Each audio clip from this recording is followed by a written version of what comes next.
Le motif, c'est avoir des bonnes notes et être pas être dans les derniers de la classe. Je pars du principe que si on ne travaille pas, on n'aura jamais vraiment, on n'arrivera jamais au but qu'on veut avoir plus tard, donc les études qu'on souhaite faire. Ce qui me motive, c'est ce que je fais, parce que j'aime en fait les sciences. Donc j'ai vraiment choisi ce BTS pour aller aussi dans la biologie médicale, parce que c'est ce qui m'intéresse. J'aime bien me fixer des objectifs, genre je suis un peu compétitrice, mais avec moi-même, enfin, genre j'aime bien me dire que j'ai réussi ça, ça, ça, et du coup j'essaie toujours de donner mon meilleur dans quoi que ce soit. Réussir, c'est faire ce qu'on aime. Moi, j'aimerais bien plutôt travailler, être dans le professionnel. Et c'est vrai qu'à l'école, pour l'instant, on fait pas encore ça. D'avoir une fierté dans son parcours et de rendre fier ses parents et de montrer qu'on bosse et qu'on ne fait pas rien. La réussite, c'est quand on arrive à déjà être fier de ce qu'on a eu comme note et être aussi fier de ce qu'on a donné comme travail, ce qu'on a écrit. En soi, l'avis du professeur compte, mais pas dans le but de... Il compte pour nous, pour savoir où on en est. Réussir, c'est faire quelque chose qu'on aime, parce que si on fait quelque chose qu'on n'aime pas, ça n'a pas de sens et c'est pas de la réussite. À un moment ou à un autre, ça va pas nous plaire et on va abandonner. Pour moi, réussir à l'école, c'est le fait d'avoir des bonnes notes. Mais bon, après, l'école, ça ne définit pas l'intelligence de quelqu'un. C'est pas parce que tu as des mauvaises notes que tu es bête ou quoi que ce soit. Mais oui, pour moi, ce serait réussir à avoir des bonnes notes, bien participer, enfin, toujours aller au maximum de ce que je peux donner, quoi. Pour moi, l'évaluation, ça sert à avoir une note sur le travail qu'on a fourni durant une certaine semaine pour voir si on a compris le chapitre en question ou l'étude en question. Et aussi pas mettre des niveaux sur certains élèves, etc., mais juste avoir une idée de là où on en est. L'évaluation, c'est une notation sur un travail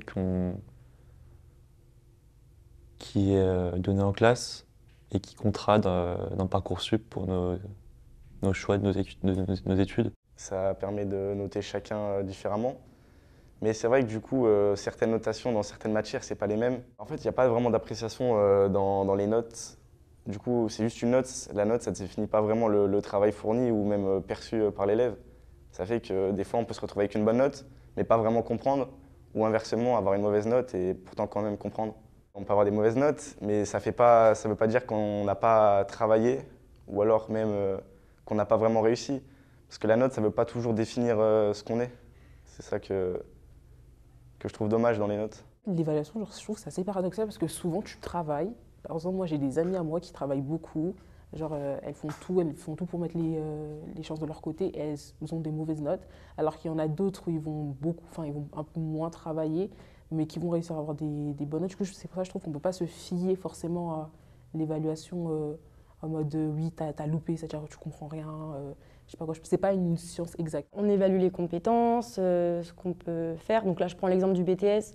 C'est une formation qui est qualifiante. Donc quand on sort, on a un métier en règle générale. Donc il faut savoir faire parce qu'on arrive directement dans ce milieu-là. Et si on ne peut pas évaluer ses compétences et être sûr qu'on en est capable, ça n'a pas de sens. Donc c'est pour ça que les évaluations, elles sont importantes, je pense. On s'en rend pas compte, mais on évalue très régulièrement. On évalue quand même un petit peu les élèves en cours, c'est vrai, mais vu qu'on est nombreux, comme j'ai dit, du coup c'est plus compliqué. Du coup, c'est pour ça que les contrôles, les notes, ça permet quand même de définir le travail fourni par l'élève, mais ce n'est pas un indicateur très précis. On peut nous poser des questions en cours et sans s'en rendre compte, on va être évalué sur cette question. Mais on n'est pas noté et on peut avoir des évaluations à l'oral comme à l'écrit non notées, juste appréciées et avoir un commentaire de là où on en est et pas forcément noté dans notre bulletin. Pour moi, le progrès, on ne peut pas le voir réellement si on n'a pas quelque chose de concret, donc une note ou quelque chose d'acquis. Enfin, moi, je pense que c'est comme ça qu'on le remarque, le progrès. Ça se mesure en fait par les notes. Évaluer, c'est pas forcément noter. Par exemple, moi, mon prof d'histoire géopolitique, cette année, il me favorise beaucoup. Il est très sur le travail en groupe, apprendre à travailler en cohésion avec d'autres personnes, etc. Et tous les TP qu'on fait, tous les trucs qu'on fait, c'est pas forcément noté, quoi. Ça sert juste à... Il nous évalue quand même, parce qu'il nous regarde, il voit comment on agit chacun avec les autres, si on arrive à s'entendre, à partager les idées, etc. Mais c'est pas forcément noté.